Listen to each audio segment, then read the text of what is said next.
guys, welcome back to my channel. So today we are going to discuss exercise 6.7. हमने discuss कर ली थी, हम 6.8 discuss करेंगे। 6.8 में क्या है, angle of intersection of two spheres. देखिए दो स्फीयर के बीच में एंगल कैसे निकालते हैं। अगर मैं दो लाइंस की बात करूँ तो आप दो लाइंस की इंटरसेक्टिंग पॉइंट, सपोज ये मेरे पास लाइन है L1, ये लाइन L2 है, इन दोनों के इंटरसेक्शन वाला एंगल थीटा, ये बन जाएगा एंगल ऑफ इंटरसेक्शन।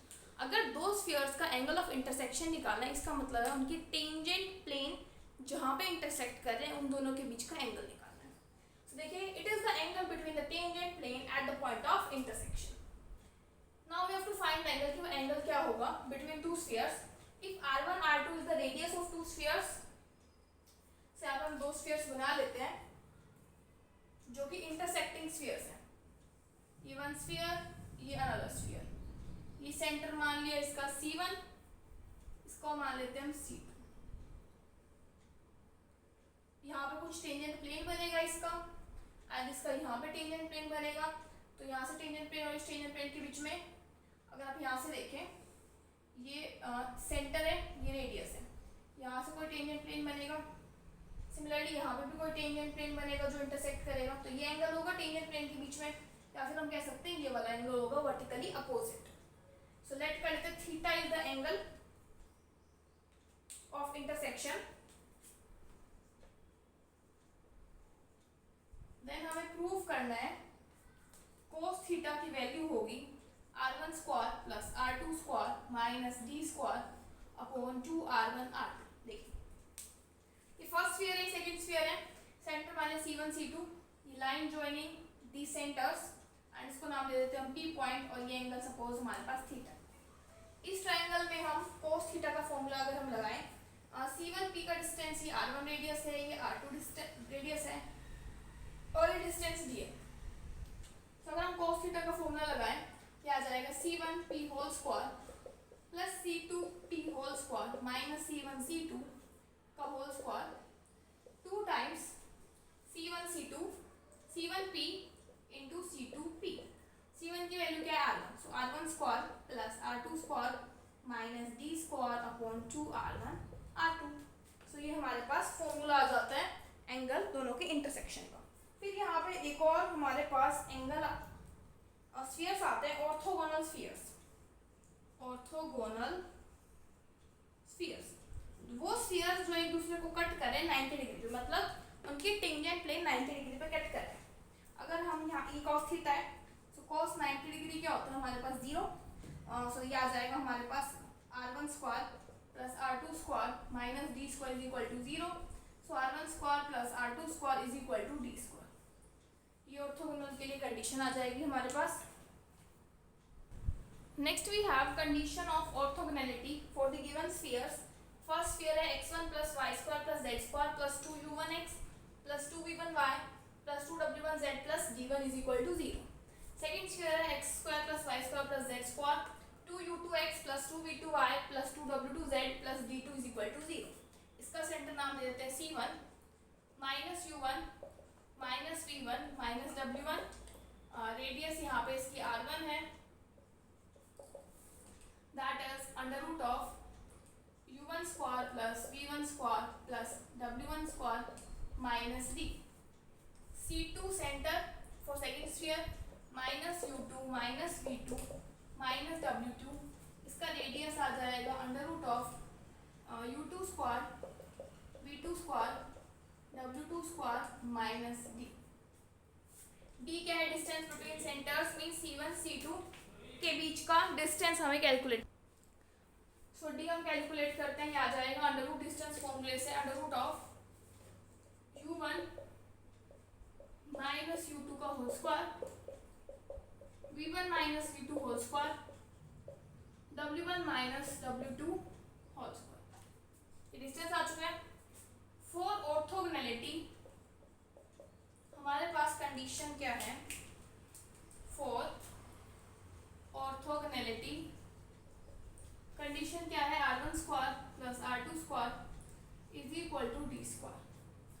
सो देखिए r1 का स्क्वायर मीन्स इस टर्म का स्क्वायर से आ जाएगा u1 square plus v1 square w1 square minus c plus R2 square आ जाएगा U2 square V2 square W2 square minus D is equal to D का स्क्वायर मीन्स इसका स्क्वायर आ जाएगा U1 माइनस U2 का whole square V1 minus V2 का whole square W1 minus W2 का whole square. Solve out करने के बाद इक्वेशन आएगी 2U1 U2 2V1 V2 2W1 W2 is equal to D1 plus D2। इसका डिस्टेंस D1 मान लो, इसका D2, सो यहाँ पे D1 और यहाँ D2, सो ये आ जाएगा। इसको लर्न करने का क्या मेथड है, इसको हम क्या लिख सकते हैं, अगर मैं इसको 2 से मल्टीप्लाई करूँ सो ये आ जाएगा मेरे पास half of 2U1 2U2। Similarly next आ जाएगा half of 2V1 plus into 2V2। तो इसको हम लिख सकते हैं half of 2U1 means coefficient of x of first sphere, first sphere इसका कोफिशिएंट क्या है 2U1 into coefficient of second sphere का coefficient plus half into y का coefficient for first sphere into y का coefficient for other square. Similarly w के लिए step से आप प्लान कर सकते हैं। Example 1 show that the spheres are orthogonal. Orthogonality condition लगाते हैं, half of 2U1 means x के कोफिशिएंट फर्स्ट स्फीयर में 0, नेक्स्ट स्फीयर में 6 plus half into first sphere में y का कोफिशिएंट सेकंड स्फीयर में आ जाएगा 8 plus half into first sphere का z का कोफिशिएंट देन सेकंड स्फीयर का z का coefficient D1 plus D2 means 8 plus 20। देखते हैं आ रहा है सेम नहीं आ रहा, 2 3 जा ये आ जाएगा 0 8 here 24 plus 4 is equal to 28। So यहाँ से क्या आ रहा है 28 is equal to 28 means condition satisfied, means ये दोनों स्फीयर्स क्या है हमारे पास ऑर्थोगोनल।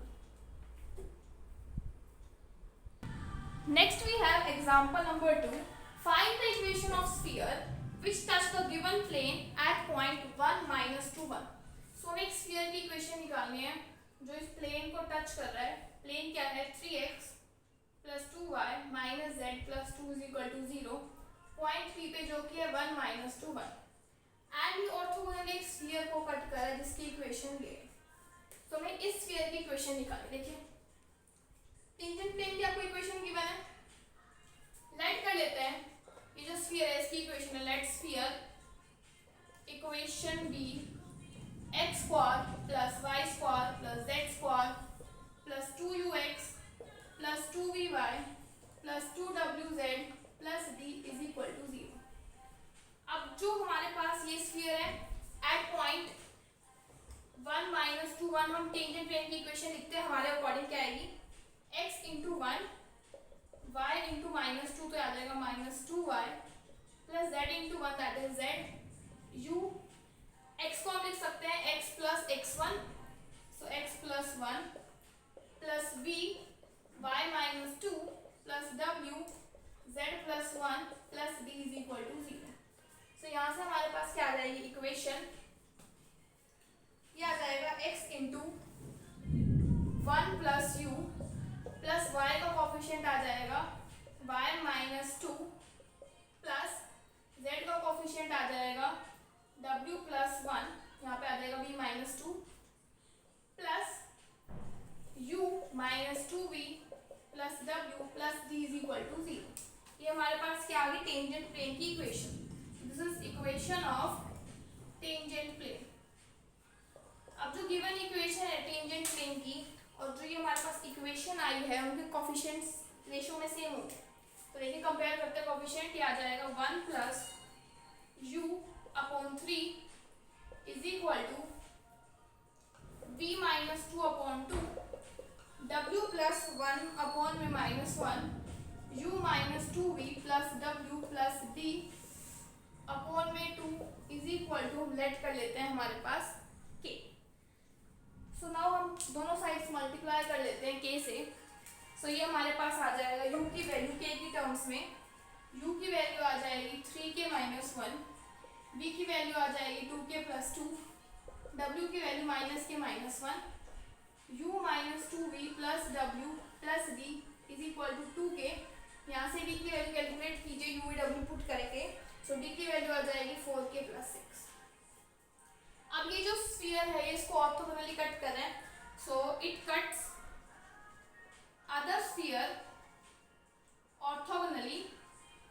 यहाँ से हमारे पास हम ऑर्थोगोनल की कंडीशन लगा सकते हैं क्या, हाफ ऑफ फर्स्ट स्फीयर का कोफिशिएंट एक्स वाला 2u, सेकेंड स्फीयर का क्या है जो आपको गिवन स्फीयर है -4 plus half 2v and second sphere का y का कोफिशिएंट है 6 प्लस हाफ इंटू 2w और z का कोफिशिएंट है 0 is equal to d1 plus d2। So आ जाएगा d प्लस 4। सो यहाँ से आ जाएगा -4u plus 6v is equal to d plus 4। एक ये हमारे पास यहाँ से इक्वेशन आ रही है। यहाँ पे आप u v w की टर्म्स एंड d की टर्म्स पुट कीजिए k के टर्म्स में। सो यहाँ से देखिए u की वैल्यू हम पुट करेंगे -4, 3k -1 6, 2k plus 2 plus d की value 4k plus 6 plus 4। Solve out करने के बाद k की वैल्यू आएगी 3/2। k की वैल्यू आ चुकी है 3/2। यहाँ से u निकल जाएगा, v निकल जाएगा, w निकल जाएगा, d निकल जाएगा और यहाँ से हमारे पास क्या आ जाएगी स्फीयर की इक्वेशन। आप u v w को पुट कर दीजिए स्फीयर की इक्वेशन के अंदर। Next we have example number 3। Two spheres जिनकी रेडियाई r1 एंड r2 है, कट कर रहे हैं ऑर्थोगोनली। हमें फाइंड आउट करना है रेडियस ऑफ कॉमन सर्कल। देखिए अगर दोनों स्फीयर्स एक ही प्लेन से कट होंगे तभी हमें एक सर्कल मिलेगा कॉमन सर्कल, और वो हमारे पास इस रेडियस उसकी ये होगी। तो देखिए हम लेट कर लेते हैं कॉमन सर्कल जो फॉर्म होगा, let equation of common circle is x square plus y square is equal to a square and z is equal to 0। So यहाँ से हम इक्वेशन निकाल सकते हैं स्फीयर की। Equation of sphere 1 x square plus y square plus minus a square plus k1z is equal to 0 and equation of second sphere हम यहाँ से निकाल सकते हैं। Equation of sphere number 2 is x square plus y square minus a square plus k2z is equal to 0। ये जो spheres हैं आपस में कट करें ऑर्थोगोनलिटी, तो ऑर्थोगोनलिटी कंडीशन लगा देते हैं। कंडीशन ऑफ ऑर्थोगोनलिटी क्या जाएगा हमारे पास 1/2 ऑफ u x के कोफिशिएंट 0 है प्लस 1/2 y के कोफिशिएंट भी 0 है प्लस हाफ ऑफ z के कोफिशिएंट है k1 k2, डिस्टेंस है -a square means 2a square, right hand side में होना चाहिए डिस्टेंस। सो यहाँ से k1 k2 की वैल्यू आ गई 4a स्क्वायर। फर्स्ट स्फीयर का फिर हम रेडियस निकालें r1, ये आ जाएगा अंडर रूट ऑफ k/2 का whole square means k1 square by 4 plus a square, 2 का आ जाएगा k2 square by 4 plus a square. So यहाँ से r1 स्क्वायर की वैल्यू आ जाएगी k1 square upon 4 plus a square. से यहाँ से हमारे पास r1 square minus a square into 4 आ जाएगा k1 स्क्वायर। सिमिलरली सेकंड से आ जाएगा r2 square is equal to k2 square upon 4 plus a square. यहाँ से k2 स्क्वायर की वैल्यू आ जाएगी 4 r2 square minus a square. इसका होल स्क्वायर कर देते हैं। k1 square k2 square is equal to 16a square. Put करते हैं दोनों वैल्यूज, क्या आ जाएगा 4 r1 square minus a square into 4 r2 square minus a square is equal to 16a square. 16a की पावर 4 आ जाएगा। 4 4 16 कैंसिल, इसको मल्टीप्लाई करते हैं r1 square r2 square minus a square r2 square minus a square r1 square plus a की power 4 is equal to a की power 4। Cancel हो गया। हमें क्या चाहिए रेडियस ऑफ कॉमन सर्कल। तो कॉमन सर्कल की रेडियस यहाँ से a की वैल्यू चाहिए बेसिकली हमें। सो यहाँ से हमारे पास a स्क्वायर है, यहाँ पे भी r1 स्क्वायर r2 स्क्वायर क्या जाएगा a square into r1 square plus r2 square. So यहाँ से r1 square r2 square upon r1 square plus r2 square, a square की वैल्यू आ गई, a की वैल्यू आ जाएगी under root of this. So a ही हमारे पास क्या था रेडियस। सो मेरी रेडियस कॉमन सर्कल की क्या आ चुकी है, ये वाली value. So by this our exercise is completed. In the next video we'll discuss next exercise.